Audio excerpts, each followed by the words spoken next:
This is 100% my mother's recipe. Shout out to my mom. She likes to call this smothered comfort. I'm just basically gonna show you how to traditionally smother your pork chop the way my mom does it, the way she's taught me since I was a little girl. This is my favorite recipe that I've learned throughout the years.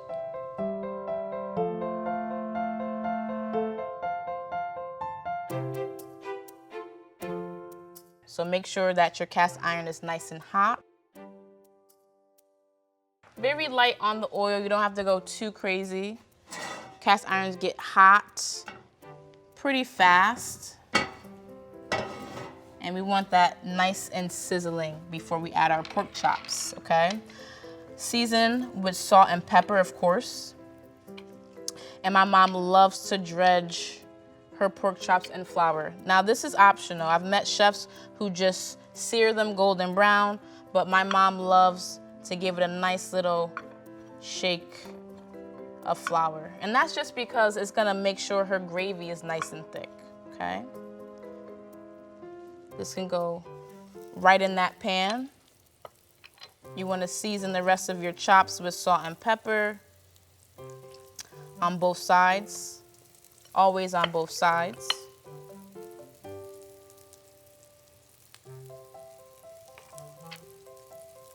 You can use garlic powder, you can use onion powder, but like I said, I want to stay traditional to what I've been taught over the years. Sunday is our day. We love to sit down in our Habitat home and come up with new cool recipes every week. To make sure that your pork chops are dry because oil and water do not mix. Shake off all that excess flour. Bone-in is exceptionally important because anything with the bone has more flavor. Make sure that the pork chops have some room between itself. You want to leave your pork chops in here. Depending on the size of the pork chop, it might be 5 minutes on each side, 6 to 7 minutes on each side. The most important thing is to make sure you're checking the edges, because once the edges start to get brown, that's when you know it's a good time to flip. That's what you want to see, golden brown. Mom is gonna be proud of me and you. And you're gonna do the same thing for the other side. Nice. The longer you cook it in the cast iron, the less time also in the oven. So keep that in mind as you're cooking your pork chops, okay? If you're wondering the temperature that you should cook your pork chops to, make sure you get it at least 155 degrees, okay? That is by law safe to eat. Just peek at the other side. We just want to make sure it looks golden brown on both sides. Yes. I love this crispy edge around this because when you smother pork chops, you want to have difference in texture. Smooth, crunchy. You want to let these rest for a while. And then we're going to go right in with our vegetables next. You can turn that off while we're working on our mise en place for our smothered part, okay? We have some onion, garlic, of course, butter. My mom is traditional. She only uses red and green peppers. You can use yellow peppers, orange peppers. Doesn't really matter, but we're gonna stick authentic to my mom's recipe. How I like to cut peppers, I just like to cut around the seeds, okay? And then once you cut around the seeds, you wanna make sure that you're gonna cut on the flesh side, never the skin side. The skin side is always usually hard to get through, so just make sure that the pepper is nice and even for you. Okay, we wanna get a little bit of that gut out. I call it the gut, okay? Make sure that it's nice and flat. And then I'm just gonna show you how to basically dice it, rocking my knife forward, okay? And then you just want to come back horizontally, make these small little dice. Same thing with the green pepper again. You just wanna cut around the seeds. You can leave it up, you can leave it down. It really depends on you and how comfortable you are. Now, I love peppers, okay? Bell peppers are the only peppers in the capsaicin family that don't have any heat, okay? okay? So if you do get a little bit of seeds in there, don't worry about it. The seeds are not hot at all. So at this point, while we're still working on the peppers, we want to come back and we want to turn on our cast iron. But the cast iron can kind of be medium low at this point. I also have a little bit of chicken stock heating up because we're going to add that to our smothered gravy. We already have oil in the pan, so we don't really have to add too much oil. I want to come back and add all this butter though. And I want to saute the onions before I come to the peppers because I want color on the onions. Okay, we talk about caramelization, we talk about that Maillard reaction. Okay, I want to break down the cells in the onion so that they can release the natural sugars. And you want to just scrape up any of that good stuff from the pork chop.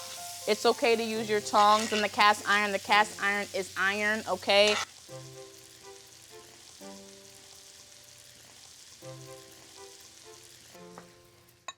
Garlic will always go last. We know that because we don't want the garlic to burn.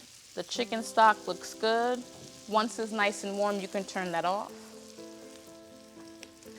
Remember, we always want to season in layers. We season our pork. We want to come back and season our vegetables. And don't be shy on your seasoning because our stock has low sodium, okay? So it's not salty at all. Now, as far as your vegetables, you can use anything to smother with, okay? But I love peppers and onions, kind of like a steak and cheese, right? Steak and cheese, peppers and onions. My smothered pork chops, peppers and onion. It's like the holy trinity, if you will, for cooks. So don't ever forget peppers, onions, garlic. They always go well together. So now we can come back and we can add our garlic. You want to add all of that garlic. Don't leave any garlic behind. Gives you all that flavor. We're gonna add some flour. This is your thickening agent. This is what's gonna make your gravy. A couple of pinches of flour. The more flour, the thicker the gravy. The less flour, the less thick the gravy is gonna be. And make sure that you give this a few seconds to cook this flour out before we add this warm chicken stock. Smells amazing. Definitely something different for the holidays. You know, we're so used to turkey, we're so used to ham, but when this comes to the table, I mean, you're just gonna wow your guests. So now I just wanna come along. I wanna add my chicken stock, let this cook off. It's already getting thick. Quickly come back in, add my pork chop. We're gonna add more stock to this also. But let's get this in the pan. Okay, let's add more stock. And this is gonna finish in the oven. So at this point, turn the stove off. It will continue to thicken in the oven. Leave this in the oven until the pork is 155 degrees. Depending on the size of the pork, maybe about 15 to 20 minutes. Give this a nice shimmy.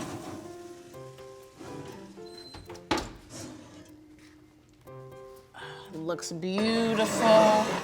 Make sure you're checking the temperature on your smothered pork chops. Just wanna taste this, make sure that this is the right consistency. Great. Now I like to serve this family style so that everybody at the table can just come over, take a nice pork chop.